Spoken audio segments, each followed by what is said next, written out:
Hola a todos, bienvenidos a un nuevo episodio del Vivo Podcast, tu podcast sobre cultura japonesa. Yo soy David el saxofonista y hoy tengo el gran honor y el privilegio de contar con la presencia de Malena Higashi. Ella es docente, escritora, licenciada en letras y maestra de Chado, la ceremonia del té japonesa. Actualmente es presidenta de Urasenke Argentina, institución dedicada a enseñar y difundir la ceremonia del té en el país. En 2017 fue becada para estudiar un año en Urasenke, Tokio. Y en 2021 vio la luz su libro, El viento entre los pinos, un ensayo acerca del camino del té. Pero vamos desde el comienzo.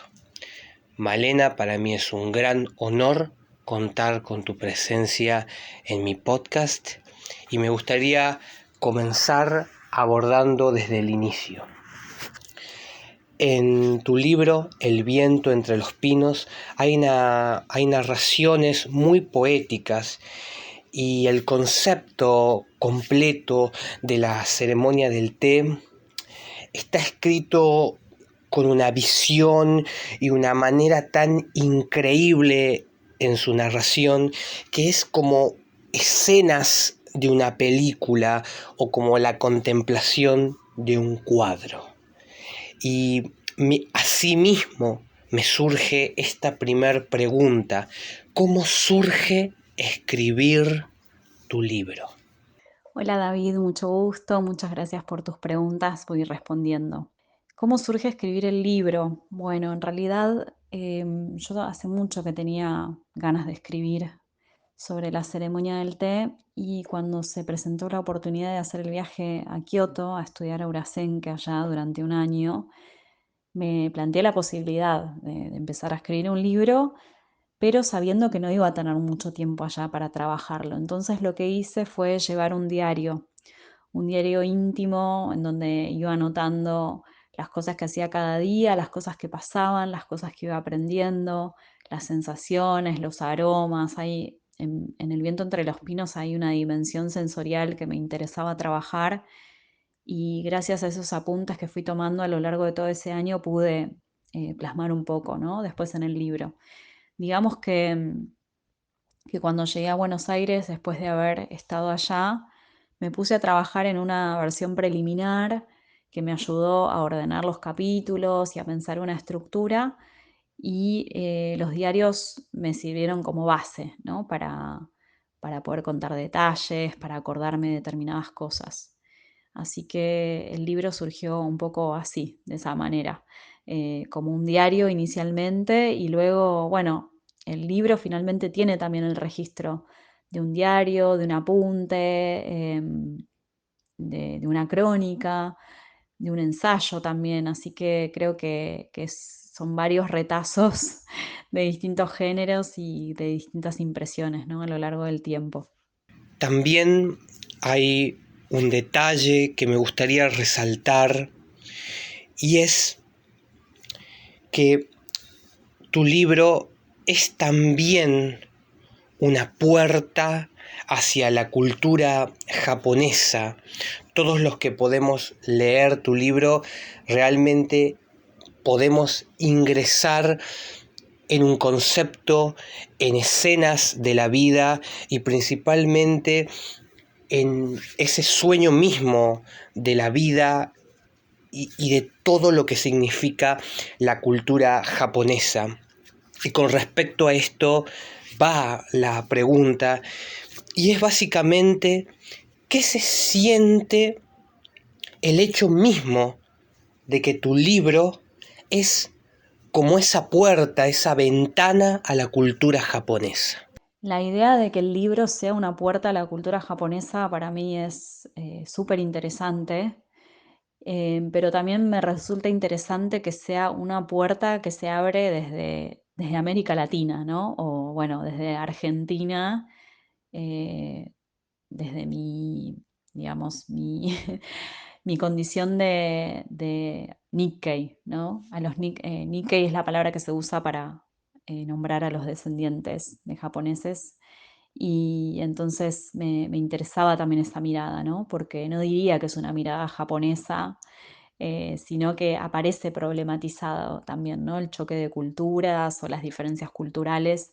En uno de los capítulos menciono a mi maestro Maruoka Sensei, que es mexicano, pero de familia japonesa, y digo algo así como que este maestro entiende muy bien el choque cultural, ¿no?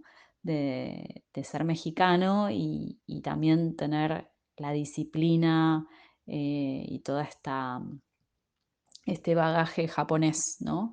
Que tiene que ver con el rigor, bueno, con la disciplina, con cómo hacer las cosas, con el honor también, eh, que para nosotros los latinoamericanos todo eso funciona de una forma diferente, ¿no? Entonces, en el encuentro de esos dos mundos, en el cruce, surge algo interesante para mí y esa era un poco la mirada también que quería reflejar. Ahora me gustaría ir a un suceso del año pasado y fue la charla TEDx y aquella performance que realizaste sobre la ceremonia del té. Y me encantaría saber cómo creaste el concepto de llevar algo tan íntimo a un ambiente casi como de microestadio lleno de gente, porque el Movistar Arena estaba lleno y creo que todos los que hemos podido ver tu performance fue algo muy, muy emocionante, pero a la vez a uno lo hace pensar y lo sorprende, ¿no? Porque fue llevar algo que es de un carácter mucho más intimista al de un microestadio con más de 10.000 personas. La experiencia el año pasado en TED fue uno de los desafíos más grandes que me tocó atravesar, digamos, en estos últimos años. Eran 10.000 personas que había en el estadio Movistar Arena en Buenos Aires y era un tiempo muy limitado también, ¿no? Entonces fue una performance que de alguna forma era el hilo conductor que unía a tres oradores que iban a hablar sobre el cuerpo. Entonces, en la ceremonia del té hay algo performático que tiene mucho acento, ¿no? En relación al cuerpo. Entonces, la idea era reflejar un poco o mostrar, ¿no? Todo esto que tiene la ceremonia de té, que es la tranquilidad, la parsimonia, la elegancia, la armonía, ¿no? Para poder contar algo sin decir nada, ¿no? Entonces una de las chicas que participaba en las charlas TED me dijo, es la primera vez que veo una charla TED sin texto, ¿no? De alguna forma esa performance también era parte como una charla más, digamos, era hablar con el cuerpo, ¿no? Y bueno, fue alucinante lo que se generó ahí con el silencio también de esas 10.000 personas que estaban presentes, con la oscuridad, ¿no? La luz justa, quizás yo estaba en uno de los extremos del escenario y es una experiencia muy, muy fuerte hacer, como decís, algo íntimo, pero rodeado de tantas personas, ¿no? Yo, la verdad es que em, la ceremonia de té, la práctica del camino del té, digamos, de la ceremonia de té, te entrenan para justamente lograr mantener la calma en situaciones quizás de mucha demanda emocional o situaciones quizás un poco estresantes. El máximo de invitados a un encuentro de té son 5 y acá había 10.000 personas mirando. Entonces, bueno, simplemente respiré profundo y me puse a preparar cada taza de té, sintiendo que lo hacía con el corazón, ¿no? Con esas ganas y con ese entusiasmo. Y todo lo que se genera alrededor de TED, tanto en los ensayos, en los encuentros previos y mismo el mismo día, ¿no? También nos juntamos todos, por supuesto, muy temprano. Toda esa energía que hay en el aire es lo que te da fuerzas también para subir al escenario y no trastabillar, ¿no? Como hacerlo bien, hacerlo perfecto. La verdad es que todo tiene un timing y un coaching excelente y de verdad que fue una de las experiencias más lindas que me tocó vivir en los últimos años en relación a la ceremonia del té. Y para ir finalizando, pensando en el camino en sí mismo de la ceremonia del té, ¿alguna vez se llega a saber todo o es un camino sin un final en sí mismo, donde cada día se aprende un nuevo sentir del concepto del té?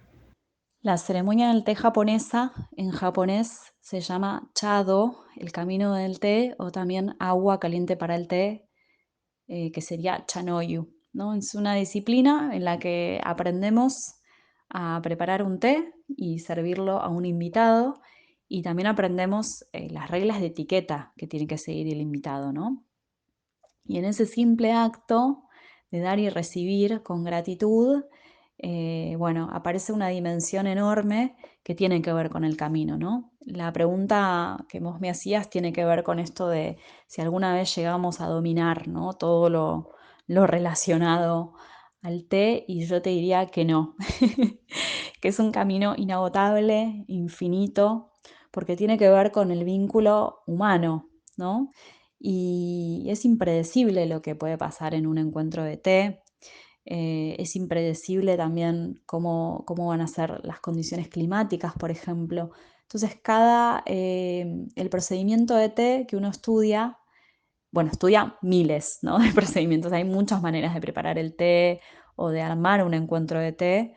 Eh, el procedimiento es estándar, ¿no? Quiero decir, tiene como para explicarlo fácil, diría que es como una coreografía, ¿no? Que tiene pasos en donde el pie izquierdo y el pie derecho, o la mano derecha, la mano izquierda, siempre tienen su lugar y las cosas se hacen siempre de la misma forma, em, como una coreografía, pero al mismo tiempo está todo lo que no se puede controlar, que es esto, ¿no? Los sentimientos, el aire que hay en ese momento, no sé, la etapa de la vida que una está atravesando o que los invitados también, ¿no?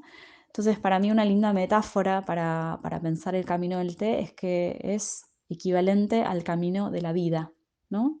Em, si yo te hiciera la pregunta, digamos, en reverso, te diría, ¿uno llega a aprender a lo largo de la vida todo lo que se puede aprender acerca de la vida? Y bueno, para mí, o sea, en mi opinión, no se puede abarcarlo todo, ¿no? Cada uno va a recorrer un camino diferente de vida o de té, de acuerdo a las experiencias, a las personas que se vaya cruzando, a las circunstancias. Entonces no hay una forma predeterminada o, digamos, de cómo es, ¿no? la vida o la ceremonia del té. Y eso es justamente lo que tiene que ver con el camino, ¿no? Em, y lo que es lindo también, me parece, es el recorrido, ¿no? No estamos pensando tanto en la meta, porque la meta sería decir, quiero saber todo sobre la ceremonia del té. Quizás para un practicante de té no existe, ¿no? Tal aspiración, digo, después de años de práctica, ¿no? Quizás uno al principio como principiante, como alumno principiante, quizás piensa que sí. Después a lo largo del tiempo te vas dando cuenta de que no tiene que ver solamente con la maestría en relación a saber preparar un té o hacerlo bien. Y una pregunta también que siempre me hacen es, ¿cómo se hace un té perfecto? ¿No? Y yo digo, no existe tampoco tal cosa, porque, eh, no sé, a veces lo asocian a cómo sabe el té, ¿no? Cómo es el sabor. Y en realidad el sabor del té y la temperatura del agua y la espuma y todo lo que hay detrás de la preparación de un té es inseparable de tu manera de servirlo, tu predisposición, tu gentileza, tu hospitalidad y cómo todo eso es recibido por el invitado o los invitados. Entonces, hay una frase muy común en el camino del té que es Ichigo Ichie, que para resumir sería algo así como cada encuentro es único e irrepetible, ¿no? Que es lo mismo que decir algunas instancias de la vida, ¿no? El nacimiento de un hijo, por ejemplo, o el primer día, ¿no? Que, no sé, que uno camina o cuando aprendes a leer y a escribir, digo, son momentos bisagra que no se van a volver a repetir. Entonces la enseñanza es disfrutar cada encuentro como si fuera el último, ¿no?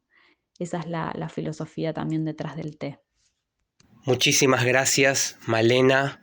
Fue, como ya dije, un gran privilegio contar con tu presencia en mi podcast y muchísimas gracias a los que están del otro lado escuchando.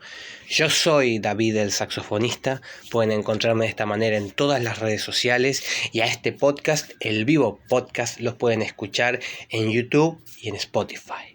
Les mando un saludo a todos, chao.